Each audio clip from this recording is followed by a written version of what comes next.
சனாதன தர்மத்துல அத்துணை பேரும் மாம்சம் சாப்பிடக்கூடாதுன்னு இல்ல. மாம்சம் சாப்பிடக்கூடியவாளுக்கெல்லாம் மோட்சம் இல்ல அப்படிங்கறதும் இல்ல. அப்படின்னா ராமர் ஸ்ரீமத் ராமாயணத்துல மாம்சம் சாப்பிட்டதா இருக்கு, சந்தேகமே இல்ல. இப்ப யாராவது கேட்டா அதுக்கு சில பேர் வியாக்கியானம் சொல்லுவா, இல்ல இல்ல தட் இஸ் மாக் மீட், ஐயோ சோயாபீன்ஸை வச்சு அவர் பண்ணியிருக்காரு, அவர் he will not eat. பாருங்க, கருடனை பத்தி புராணம் சொல்றது, கருடோபாக்கியானம்னு ஆதி பர்வால வருது ஸ்ரீ மகாபாரதத்துல. கருடன் என்ன சாப்பிடுவார்? பாம்பதான் சாப்பிடுவார். இப்ப நீங்க உடனே இல்ல இல்ல நம்ம புளியோர தயிர் சாதம் வச்சா சாப்பிடுவார், ஏன்னா நமக்கு கருடன் வெஜிடேரியனா இருக்கணும்னு ஆசை. கருடனுடைய பிறப்பில் குணகர்ம விபாகசகான்னு சிருஷ்டியில பெருமாள் கருடன் பாம்பதான் சாப்பிடுவார்னா அதைதான் சாப்பிடுவார். நீங்க இதுல கன்ஃபியூஸே ஆகப்படாது. ஒன்னே ஒண்ணு தெரிஞ்சுங்க, இது சின்ன சின்ன விஷயங்கள், இதெல்லாம் நுட்பம் சொல்றேன். இப்ப நமக்கு பொதுவா ஒரு வழக்கம், யாராவது ஒருத்தர் மாம்சம் சாப்பிட்டாரா இதை எப்படி சாப்பிட்றா அந்த மாதிரி மூஞ்சி எல்லாம் நம்ம சுழிக்க கூடாது. ஏனெனில் அவருடைய போஜனம் அது, உங்களுக்கு கொடுத்தா நீங்க வேண்டான்னு சொல்லுங்க. அது சுமாரா இருக்கு, மூஞ்சிய சுழிக்க இருக்கிற அளவுக்கு இருக்குன்னா நீங்க முன்னாடி சாப்பிட்டுருக்கேன்னு அர்த்தம். சாப்பிட்டுந்தாதான் இது பிடிக்கலே நமக்கு தோணும். அதை பத்தி நமக்கு ஒரு அபிப்பிராயமே இல்லாத போது அவர் எதை சாப்பிட்டா நமக்கு என்ன? இதுல எல்லாம் தான் சண்டை சமுதாயத்துல வருது.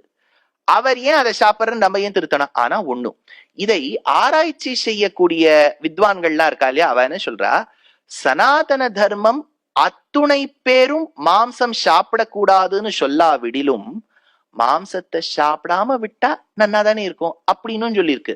இப்ப சாந்தோக்கியத்துல ஒரு பிரபாட்டகம், ஆகார சுத்தௌ சத்வ சுத்திஹி சத்வசுத்தௌ துருவா ஸ்மிருதி அப்படின்னு ஒரு வாக்கியம் வருது சாமவேதத்துக்கு அடங்கிய சாந்தோக்கியத்துல. அப்படின்னா என்னன்னா, நீங்க என்ன உள்ள அனுப்புறீங்களோ அதுக்கேத்த மாதிரிதான் குணம் இருக்கும். மோஸ்ட் ஆஃப் த கேசஸ்ல நீங்க உடனே எங்க தாத்தா வெங்காயம் பூண்டு பிறந்ததுல இருந்தே சாப்பிடல ஆனா ரொம்ப கோவப்படுவார்னு சொல்லாதீங்க. இது ஒரு சான்ஸ். இப்போ ஒரு கெமிக்கல் ரியாக்ஷன்ல reactants plus heat plus temperature plus pressure எல்லாம் சேர்ந்துதான் ப்ராடக்ட் ஆகணும். இதுல ஏதாவது ஒண்ணு தப்பானாலும் ப்ராடக்ட் தப்பாயிடும். One of the ways to remain sattvic is through food. This is not the one and the only way. அதுவும் ஞாபகம் வச்சுங்க.